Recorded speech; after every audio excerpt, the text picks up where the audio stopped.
네, 여러분 안녕하세요. 누구든지 주장의 자유는 있습니다. 그런데 그 주장이 잘못된 사실에 기초하거나 또는 주장이 증명하는 바로부터 어떤 행동을 요구하는 것이 과격하게 되면 우리는 그 문제를 삼습니다.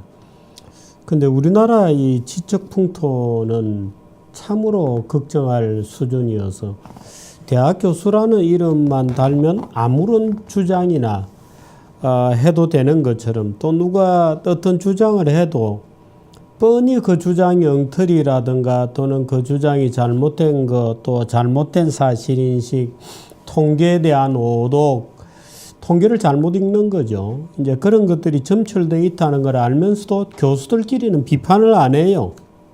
교수들끼리는. 왜? 자기가 비판받을지 모르니까. 오늘 얘기를 드리려고 하는 것은 아마 여러분 눈치채셨겠습니다만 교수 출신 문재인 정부의 정책실장으로 기용된 장하성에 대한 얘기입니다. 장하성 교수는 한국 자본주의 2 분배의 실패가 만드는 한국의 불평등 왜 분노해야 하는가라는 책을 썼습니다. 왜 분노해야 하는가? 누구에게 분노해야 하는가? 이런 질문도 가능하겠죠. 분노라고 하는 것은 현존하는 어떤 악에 대해서 어떤 느끼는 분노일 겁니다. 장하성 교수는 아마도 이 책이 문재인 대통령의 주목을 끌었기 때문에 원래 안철수 캠프에 있다가 문재인 대통령의 지금 정책실장으로 들어갔습니다. 이 장하성 교수에 대해서는 여러 가지 평가가 있을 수 있습니다. 장하성 교수는 이 책에서 대한민국은 세계에서 가장 불평등해졌다. 이 책의 목차는 이런 겁니다. 일부 불평등에 대해 미처 몰랐던 것들, 분배는 왜 실패했는가, 일장 오르지 않는 임금, 늘어나는 기업소득, 기업은 부자가 되었는데 근로자는 가난해졌다. 이런 논리입니다. 임금 격차가 커져간다. 고소득층이 더 많이 가져간다. 세계에서 가장 불평등해진 나라. 고소득층이 더 많이 가져간다 이렇게 쓰면서도 고소득층이 세금의 대부분을 낸다 이런 얘기는 안 써요. 이런 사람들은. 세계에서 가장 불평등해진 나라. 기업 소득의 비중이 늘어났다. 근로자는 안 늘었는데. 2장 임금 불평등과 고용 불평등. 절반의 임금으로 고용 격차가 임금 격차 만든다. 정규직, 비정규직 뭐 이런. 세계에서 가장 불평등해진 나라 2. 누구를 위한 노동 유연성인가? 제3장 부자기업, 가난한 가계. 기업은 부자인데 가계는 가난하다. 국가경제의 목적은 뭐냐? 기업이 원천적 분배를 한다. 누가 분배의 불평등을 야기하는가? 가게가 살아야 기업이 산다.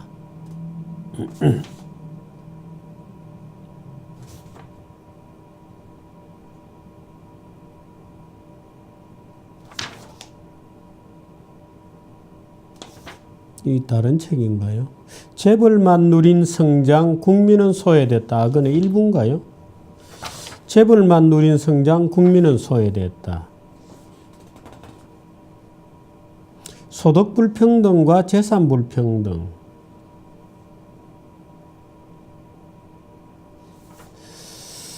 이부 아직 방법은 있다. 원천적 분배가 살 길이다. 6장 정의로운 차등이 민주주의다. 제7장 재벌만 누린 성장, 국민은 소외됐다. 뭐 이런 제목들입니다. 근데 제가 이 책을 읽다가 야, 정말 이 장하성 교수의 문제에 대해서 한번 쓰려고 그러다가 말았습니다. 쓰려 그러다가 말았다기보다 뭐 여러 가지 이유로 자꾸 미루다가 지금까지 왔어요. 이 한마디로 횡설수설입니다. 우리 경제는 1960년대 산업화 과정이 본격적으로 시작된 이후 적어도 1990년대 중반까지 약 30년 넘는 기간 동안은 소득 불평등이 악화되었다는 뚜렷한 증거가 보이지 않았다. 성장의 과실은 대체로 고루 분배되었고 실질임금이 노동 생산성과 비슷하게 올랐기 때문에 박정희 시대로부터 90년대 중반 김영삼 시대까지는 오히려 소득 분배가 좋아졌다. 소득 불평등이 악화되었다는 뚜렷한 증거가 없다. 찾아봐도. 이렇게 쓰고 있어요. 그러다가 뭐 제가 지금 띄엄띄엄이 읽습니다. 요 대목이 그 다음은 이제 또 요 대목입니다. 그러다가 97년 외환위기 이후 불평등은 악화되기 시작하더니 그 속도가 매우 빠르게 진행되고 있다. 지난 20년 가까운 기간 동안 소득 분배의 균형은 완전히 상실되었고 이제 한국은 세계에서 가장 불평등이 심한 나라가 되었다. 거짓말입니다. 거짓말이에요. 소득 불평등이 굉장히 빨라져서 균형이 완전히 상실된 것은 김대중 노무현 정부 때예요. 그래서 그게 쭉 이어지다가 이명박 정부 첫 해까지 이어져요. 근데 그 다음부터 조금씩 오히려 분배가 좋아지고 있는 중입니다. 그러니까 지난 20년 동안 첫 10년은 그랬지만 나머지 10년, 9년이죠 정확하게. 는 그럭저럭 괜찮아졌다 이렇게 써야 되는데 20년 동안 계속 나빠진 것처럼 쓰고 있습니다. 거짓말입니다. 왜 이렇게 쓸까요? OECD 회원국 중에서 불평등은 가장 심한 나라일 뿐만 아니라 이것도 이상해요. 어디에서 이런 자료를 가져왔죠? 혁명적인 변화가 없는 한 반절된 가능성이 없을 정도로 이미 구조화되었다.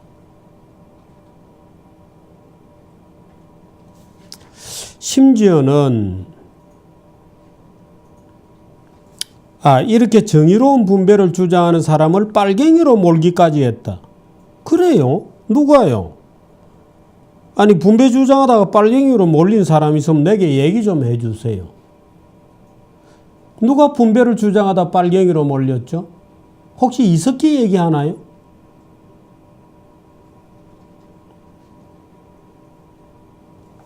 분배는 성장을 제한하는 경제악으로 여겨졌고 정의로운 분배를 주장하는 사람을 빨갱이로 몰기까지 했다. 누가? 정의로운 분배에 대해서는 아리스토텔레스 이후에 굉장한 논쟁거리예요. 그런데 어떤 정의로운 분배? 혹시 공산주의적 분배를 정의로운 분배라고 지금 이 장하성 교수는 주장하고 있나요? 아마도 그랬으니까 빨갱이 뭐 이런 말을 들었겠죠. 근데 정의로운 분배를 주장하는 사람은 빨갱이로 몰기까지 했다. 심지어 성장을 위해서 인간이 추구하는 근본적 가치인 자유와 평등 그리고 인류가 사회라는 공동체를 구성하면서 지켜온 정의와 민주라는 기본 질서까지 희생되어도 무방한 것으로 주장해왔다. 누가? 오히려 무방한 것으로 주장된 것은 지금 옛날에는 분배가 굉장히 좋았다고 생각하는 박정희 시대 때잖아요. 지금 이 얘기하는 거 혹시 약간 민주주의에 대해서 약간 유보하자. 또는 근로자의 권리에 대해서 약간 유보하자. 이런 주장은 오히려 분배가 계속해서 경제성장과 함께 좋았다고 지금 장하성 교수가 주장하고 있는 박정희 시대 때 얘기잖아. 박정희 시대 때 얘기잖아. 지금 누가 그렇게 주장하나요? 그런 주장들이, 그런 검증되지 않은 일방적 주장들이 마구마구 쏟아져요.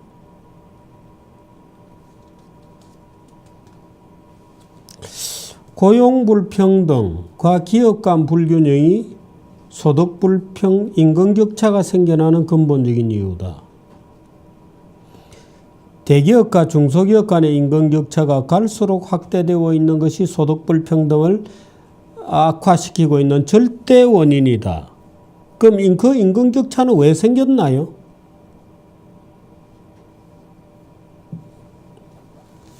임금 격차가 커졌다. 대기업과 중소기업의 하청 구조 정점에 있는 초대형 기업이 고용을 만들어내지 않으면서 이익을 독차지하고 있기 때문에 절대다수의 고용을 담당하고 있는 중소기업은 정상적인 임금을 지급하지 못하고 간신히 생존하고 있는 것이다.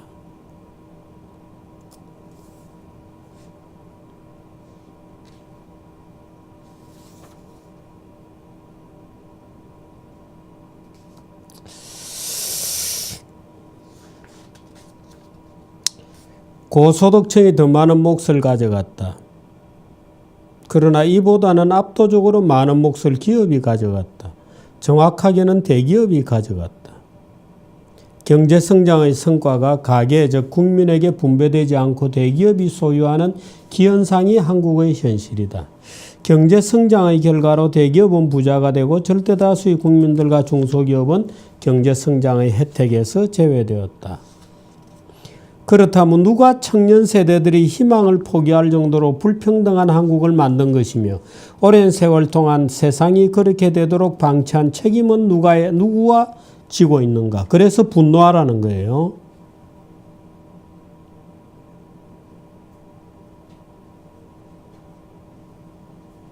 재벌 대기업이 스스로 비정규직을 없애고 고용격차를 완화하고 중소기업에 대한 분배를 늘리고 저임금 노동자에 대한 분배를 늘린다면 한국의 불평등은 순식간에 해결된다. 재벌 대기업이 불평등의 원인이다. 재벌 대기업의 불평등한 나라를 만들도록 방치한 책임은 청년 세대의 부모인 기성세대에 있다. 마구마구 달려가요. 나는 대학 교수가 어떻게 이런 글을 쓰나. 청년 세대는 기성세대가 만들어준 세상의 틀에 자신을 맞추어 가면서 아파하고 희망을 포기하고 있다. 그러니 분노에서 일어나서 때려 엎어라. 청년 세대의 분노는 정의롭지 않은 한국의 현실을 바꾸는 시작점이자 가장 중요한 지점이다. 장하성의 저자. 장하성의 저자.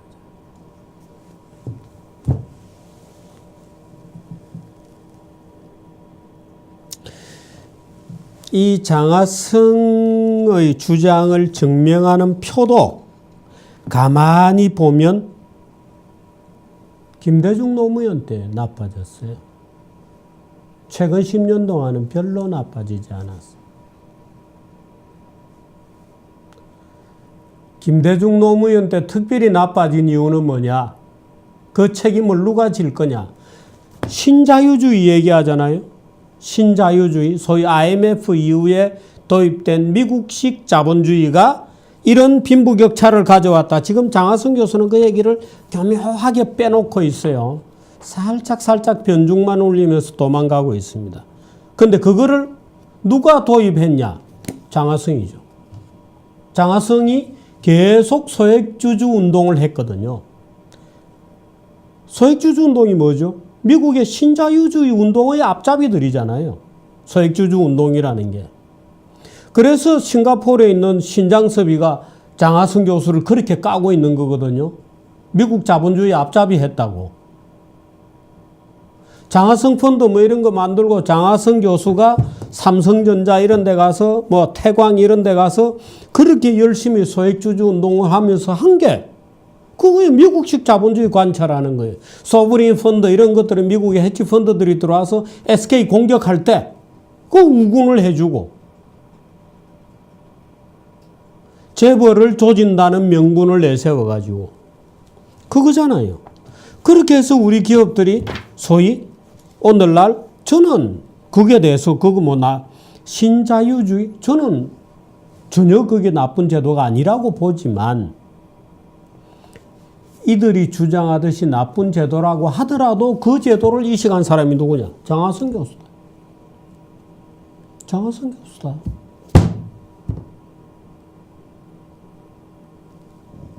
그래 놓고 분노하래요. 누구한테? 그런 제도를 만든 게 누구냐? 장하성 교수잖아요. IMF 이후에 소위 외국인들이 들어올 때 재벌을 혼내려면 외국인들하고 손잡으면 된다 하고 외국 투기자본들 전부 헤지펀드들 이런 거하고 같이 동맹군이 되어서 기업을 공격했죠. 그러니까 기업은 어떻든 살라고 내부 유보를 극적으로 높이고 소위 신자유주의적 경영을 하게 된 거예요. 주당 기업 가치를 높이는데 혈안이고 그잖아요.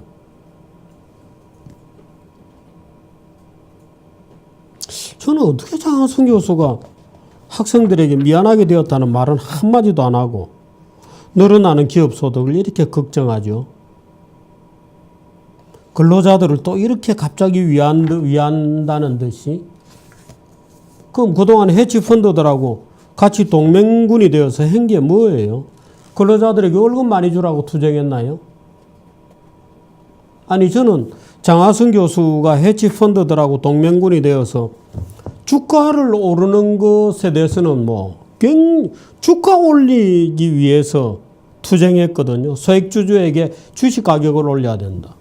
그런 분이 지금 와서 이렇게 임금의 격차를 갑자기 걱정하는 그렇게 변신을 하려고 그러면 뭔가 변신하는 이유는 있어야 될 거 아니에요. 자기가 뭘 잘못했다 이런 데 대한 나의 죄가를 고백하느니 용서해 주세요. 이런 한마디 말이라도 있어야 되잖아요. 근데 없어요. 어떻게 이렇게 변신을 하죠? 완전히 이거 읽어보면 무슨 노동운동가 같아요. 한때 자본운동가였잖아요. 자본운동가. 자본의 운동가. 무슨 운동을 했는지 구체적으로는 설명할 때 우리가 여러 가지 미국 자본운동가도 있고 한국 자본운동가도 있고 논리가 다르다 하더라도 큰 틀에서 보면 한때 자본운동가였어요.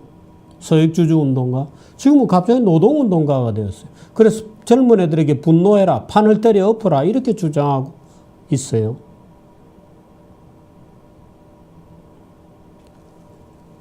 같이 이번에 김누구예요? 공정거래위원장.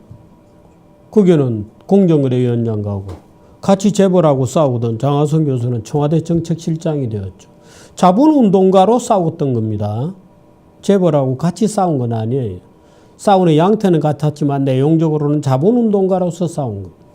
지금 갑자기 노동운동가로. 이 장하성 교수의 왜 분노하는가라는 책, 또 김상조 장하성 교수의 재벌관. 김상조는 이렇게 얘기했어요. 경제력 집중이 가장 중요한 문제다. 경제력 집중? 어떤 경제력 집중이죠? 어떤 경제력 집중이죠? 예를 들어 삼성전자는 매출의 92%, 순이익의 거의 95%를 해외에서 벌어요. 그런데 무슨 경제력 집중이에요? 해외에서 벌어가지고 서울에 세금 내는데. 그건 간단해요. 삼성전자의 경제력 집중을 막는 방법은 삼성전자의 해외 네트워크를 전부 해외 본사 체제로 다 바꿔버리면 돼요. 해외 본사로. 해외 본사 체제로 다 바꿔버리면 삼성전자 서울 본사는 조그맣게 찌그러들죠. 오케이. 그러면 경제력 집중은 단칼에 해결돼요. 그렇게 할까요? 삼성전자가 전 세계에서 돈을 버는데 전 세계에서 버는 돈이 95%. 전 매출에서 전 세계 매출액이 차지하는 비율이 95%인데 경제력 집중이 걱정된다면 그거 다 그때 나가라. 그럼 이제 5% 또 8% 남는 그것만 서울에 두면 되잖아요. 그러면 아무 경제력 집중이 없잖아. 지금 뭐 하자는 거예요? 이병태 교수가 그러니 경제력 집중이라는 것부터가 굉장히 웃기는 겁니다. 그러고 대부분의 국가들은 대기업 위주로 되어 있습니다. 중소기업 위주 국가 아닙니다. 어느 나라든지 대기업 위주로 되어 있습니다.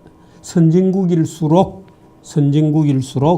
대기업 육성에 실패해서 부득이하게 중소기업으로 가는 겁니다. 대만 대기업을 육성을 안 한 게 아니고 대기업을 하려고 하다 실패해서 중소기업으로 가서 예를 들어서 대만에 우리나라 지금 좋은 자전거 많이 길에 다니잖아요. 그 대부분이 메이드 인 타이완이에요. 그럼 주인은 누구냐? 일본, 스웨덴, 미국. 하청이는 하청. 국제 하청.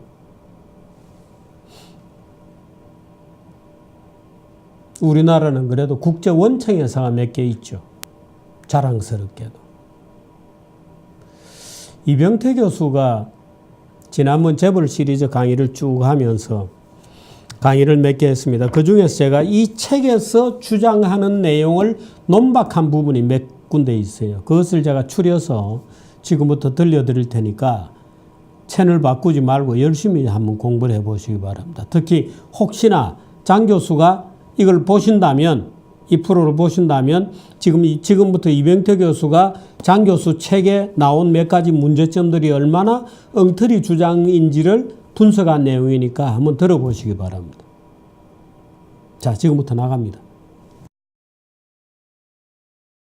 뭐 동방성장, 요새 뭐 국민성장 또 새로운 말이 하나 더 생겼습니다. 그다음에 기울어진 운동자니까 애초에 우리나라는 불공정한 사회다, 뭐 재벌공화국이다, 이런 얘기들이 다 가만히 들어보면 한국 경제의 문제점의 정점에는 재벌 구조 또는 그로부터 파생되는 원천적인 분배 구조의 결함이 있고, 이를 깨면 이제 경제 문제가 해결된다는 거고요. 그래서 이를 깨기 위해서 청년들 또는 저소득 계층이 분노해라. 이게 이제 그 핵심인 것 같습니다. 이 책의 골자고 또 다른 주장들도 분노를 일으키는 일반적인 정치적 주장들의 대부분의 주장이 그거라는 거죠.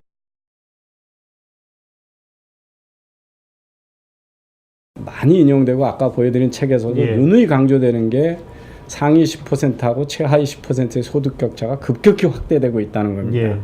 그게 이제 미국보다 다음에 우리가 2위다. OECD 통계도 그렇게 나옵니다. 그러니까 이제 빈부격차가 큰 나라다 이렇게 얘기를 하거든요. 우리 보통 경제학자들이 빈부격차제는 그 일반적으로 받아들이는 지표가 뭔가요?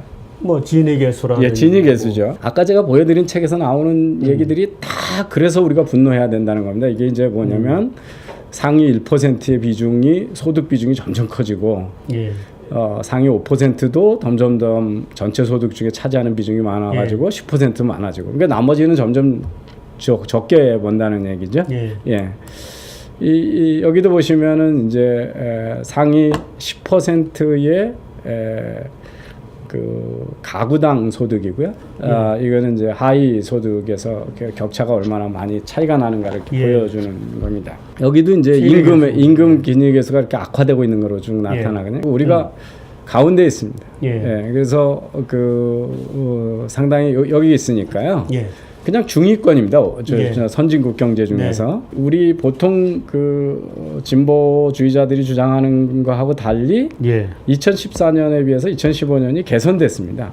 왜 우리나라에서 기니지수는 차이가 없는데 최하위차고 상위층이 큰 차이가 나는가를 보면 이겁니다. 과거에 그 소득을 10서부터 100까지 받는 사람들이 10%씩 있었다고 치면요. 이게 제일 하위 단위, 그러니까 첫 열 구간이 있는데 첫 구간은 10을 받고 그다음 20, 30 해서 100까지 받는 10개의 구간이 있다.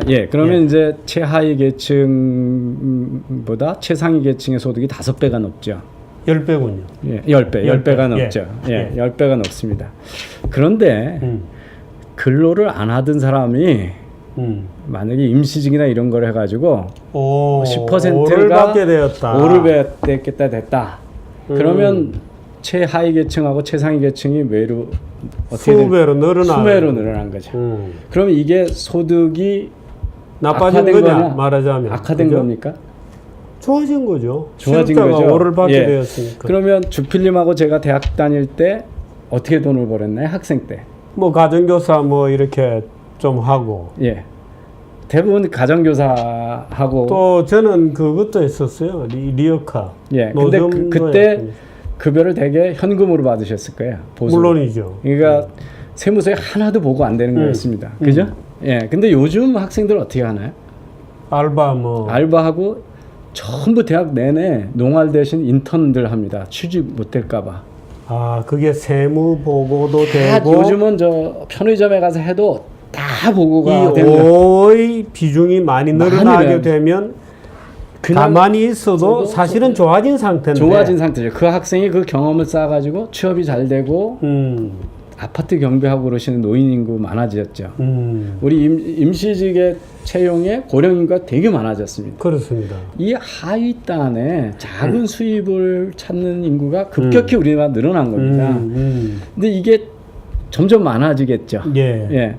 이게 우리나라가 상위하고 이게 상위는 늘어난 소득이 별로 없어도 지금 앞에 장하성 교수 책에 나오는 그것은 전부 말하자면 임금 소득자들 사이에 있어서의 단순 단순 비교입니다. 단순 비교고 이 통계의 모집단이 변하고 있다는 걸 감안 안 하시는 거죠. 그렇군요. 예. 이제 6인 가족에다가 두 자녀, 부모, 조부모가 살아가지고 만약 한 600만 원 가정이 있었는데 이게 만약에 청년이 다 집 나가서 독립가구로 있고 부모 따로 있고 조부모 따로 살게 있으면 한 가구당 소득이 어떻게 되나요?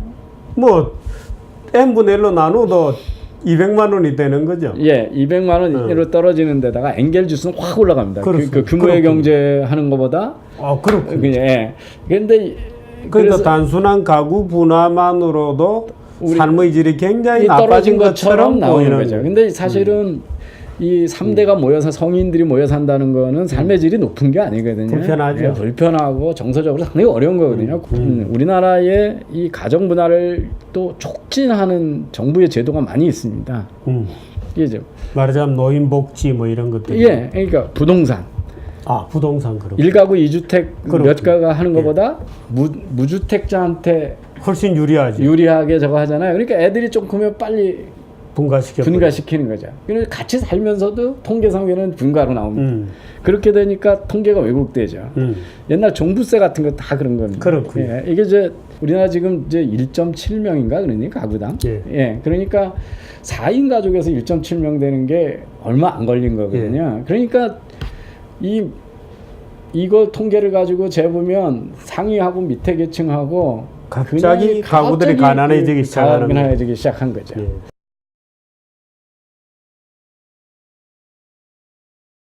근데 이제 두 번째가 우리나라가 잘못되고 있다고 그 아까 보여드린 책이나 다른 데서 인용하는 게 뭐냐면 경제가 성장한 만큼 기업이 가져가는 목이나 정부가 가져가는 목만큼 가계 노동자들이 못 가져갔다는 거거든요. 그럼 GDP 상승률하고 임금 상승률하고 같이 가야 되는 건가요? 그래서 이제 같이 가야 된다고 지금 주장하는 거죠. 예. 그런데 현대자동차가 옛날에 다 국내 생산을 했었죠. 그럼 지금은 국내 생산이 30%고 해외 생산이 70%라고 하면 그 밖에 나가서 벌어들은 70%에 대한 이익을 국내에 있는 노동자한테 다 똑같이 나눠줘야 되나요? 그건 말이 안 되죠. 그거는 자본의 이제 힘이죠. 예. 우리나라 이 통계가 나오는 이유는 우리나라 대기업들이 기업들이 상당히 글로벌화됐다는 겁니다. 그러니까 왜 목이 작아지냐? 삼성전자 같으면 국내 판매분이 매출이 3%고 해외에서 매출이 97%가 일어나고 국내 생산이 적고 베트남 공장에서 다 생산을 하거든요. 그러니까 우리나라 노동자가 그 생산이나 부가가치 생산을 한 기여가 옛날보다 적은 거죠. 기업 전체로 보면. 그러니까 해외에서 벌어들인 돈이 많다는 겁니다. 글로벌화가 되는 나라에서는 다 이렇게 나타날 수밖에. 자본 장비가 높아지고 말하자면 기업이 보다 더 고도화되는 시스템으로 가면 갈수록 사실 이런 현상이 나타나는 거죠. 그 다음에 문제가 이제 우리나라의 노동시장의 양극화 문제입니다. 그러니까 제일 잘 나가는 기업은 이렇게 임금 상승률이 이런데 반면에 대기업하고 중소기업은 이렇다. 이렇게 이게 불공정한 배분인가요? 경쟁력이 없는 기업에 임금을 높여주면 거기 있는 노동자는 도와주겠죠. 근데 그것 때문에 고용이 안 되거나 해고되는 사람이 있으니까 빈부구조는 악화되겠죠. 예. 그래서 이제 우리나라가 당연히 그 격차가 큽니다. 근데 이제 근데 기본적으로 예를 들어 삼성전자다 뭐 현대차다 이런 소위 글로벌 플레이어들이 갖는 말하자면 어떤 소득 수준 뭐 그게 법인 소득이 되었건 거기에서 법인 소득으로 쉐어를 하게 되는 근로자들이 되었건 간에 하고 국내 보조금에 찌들어서 겨우 유지되는 낮은 생산성의 산업이 같은 임금을 받아야 되는 것처럼 전제하고 있는 것은 넌센스죠. 예. 선진 경제를 좀 보시면요. 이게 이제 맥킨지가 얼마 전에 나온 건데요. 예. 이게 이제 결국 이번에 나온 거군요. 아버지 세대보다 자녀 세대가 가난하다는 통계입니다. 근데 이제 가난한가? 12년 동안에 소득이 앞으로 나가지 못한 가구는 전체 2%밖에 안 됐습니다. 근데 2005년부터 14년을 보면 선진 경제의 모든 가구 중에 70%가 60원 내지 70%가 임금이 가처분 소득이 늘지 않았다는 겁니다. 줄거나 같았다는 겁니다. 그러니까 이게 선진국에서 다 공이 나타나는 현상이에요. 그러니까 이걸 우리나라의 문제, 우리나라의 고유한 문제로 하고 가지고 공공의 적을 원인도 따지지 않고 재벌이다 뭐다 얘기하면 인과관계가 안 맞는 거 아니에요. 재벌이 없는 경제에 말하자면 한국적 현상이 아니라는 거죠. 아니죠. 글로벌 현상이라는 겁니다. 이게 이제 나라마다 10년 사이에 실질 가처분 소득이 늘지 못하거나 줄어든 가구의 비중이 몇 %가 되는 걸 보여주는 거거든요. 이탈리아는 거의 모든 가구가 그렇습니다. 97%가 그렇고요. 미국은 81%의 가구가 그렇습니다. 근데 이제 이런 나라들이 우리가 이제 임금 외에도 이 소득을 줄이는데 여러 가지 요인이 있을 거 아닙니까? 첫 번째는 그 경제 전체의 규모가 인구가 줄어가지고 줄어들거나 늘어나면 이것도 영향을 미치는 거고요. 그다음에 이제 아까 인구 구성의 변화입니다. 우리나라 같이 고령 인구가 갑자기 늘어나면 이게 상당히 악화되는 경향이 있고 그 노동 시장의 변화에서 아까 제가 말씀드렸듯이 전체 생산에서 그 노동이 차지하는 기여의 비중이 줄어드는 거예요. 글로벌화가 되면 이제 당연히 줄어들죠. 그 다음에 이제 다른 금융 소득은 이제 우리 임금 소득이 안 잡힐 거 아닙니까? 그러니까 금융 소득이 많은 나라가 있고 없는 나라가 있고요. 그 다음에 이제 조세 제도나 복리 제도에 의한 이전 소득이 이런 게 있는 거였죠. 여기 보면 스웨덴 같은 데가 의외로 이제 노조 가입률도 크고 뭐 하지만 거기가 예외고요. 나머지는 다 지금 100가구 중에 70가구는 10년 전서보다 가처분 소득이 줄어 있거든요.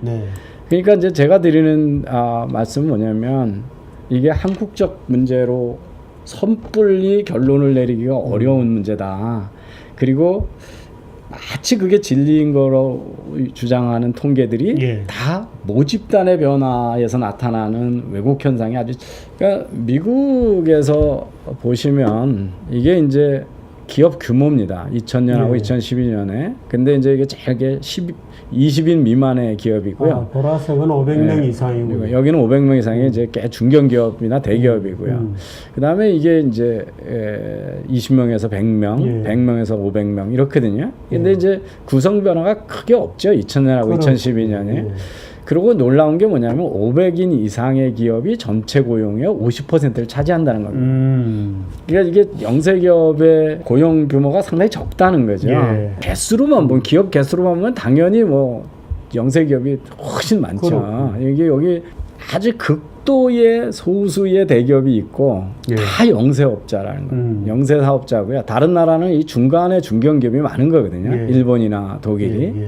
이 중견기업은 그래도 꽤 많은 부가가치 생산하고 규모가 있으니까 복지도 있고 해외시장 진출 능력도 있고 그런데 우리는 이 밑단에 있는 기업들은 국내 대기업에 하청을 하거나 해외 진출 능력이나 혁신 능력이나 R&D 능력이 없는 거죠. 이 밑바닥을 차지하고 있는 게 기업도 아니고 대개는 자영업입니다. 예. 자영업 비중이 월등히 많은 거거든요. 예. 그래서 지금 보시면 이게 우리나라에서 제조업이 차지하는 그 기여도고요. 예. 이게 기여도죠. 이게 이제 전체 고용이군요. 예. 빨간 게 고용입니다. 예. 제조업의 고용이 급격히 줄어들고 있고요. 이게 이제 전체 부가가치 생산의 제조업은 계속 부가가치가 높게 생산하는데 고용은 계속 줄어들었잖아요. 그럼 이게 어디로 다 갔겠습니까? 그리고 이제 제조업에 보면 해외에서 벌어들이는 돈의 비중이 급격히 늘어나잖아요. 그러니까 아까 노동자목이 줄어든다는 게 예. 해외에서 많이 사업을 하면 국내 그렇군요. 노동자가 가져갈 목이 적잖아요. 예. 예, 그러니까 그래서 이제 어느 나라나 보면 다 이게 이제 아래가 10인 미만 기업이고요. 예. 이 동그라미가 10에서 한 20인 기업이고, 예. 그 다음에 이제 세모 화살표가 50인 기업이고, 예. 뭐 이게 이후에 가면 뭐 250인 이상. 이게 이제 그거의 생산성이거든요. 그러니까 예외가 한 나라 있는데 룩셈부르크고요. 거기는 워낙 작은 나라라서 보면 다 작은 기업이 생산성이 낮습니다. 그죠? 예. 그러니까 이 무조건 큰 기업이 중견기업이 많이 생겨야 뭐 급여도 많이 주고 그런데 우리나라는 이제 그렇지 못한 거죠. 우리나라는 지금 OECD에 비해서 서비스업 생산성이 반밖에 안 돼, 반도 안 되거든요. 예, 반도 안 되는데 다른 나라를 보시면요, 제가 이제 통계가 좀 많아서 좀 죄송한데 여기 보시면 이제 기업 규모들을 하고 이게 제조업이고 서비스입니다. 평균을 따져 보면 제조업하고 서비스업하고 차이가 없습니다. 전부 차이가 없거나 서비스업이 더 높습니다. 그러니까 그렇죠. 근데 우리나라는 제조업의 반도 안 되는 서비스업의 생산성을 가지고 있는 겁니다. 부가가치를 못 늘어나게 만든 게 누군가요?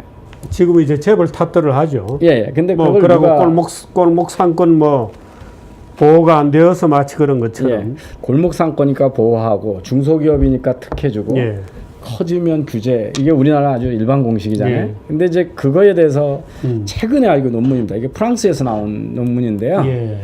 이게 프랑스의 이제 아주 작은 업이고 이게 고용 한 기업이 고용하는 숫자 그 고용 인원이고요. 여기는 이제 그 30명 정도 31명을 고용한 기업 수 개수 이렇게 기업 개수의 분포거든요. 근데 어디서 단절이 탁 일어났나요? 50명이군요. 예.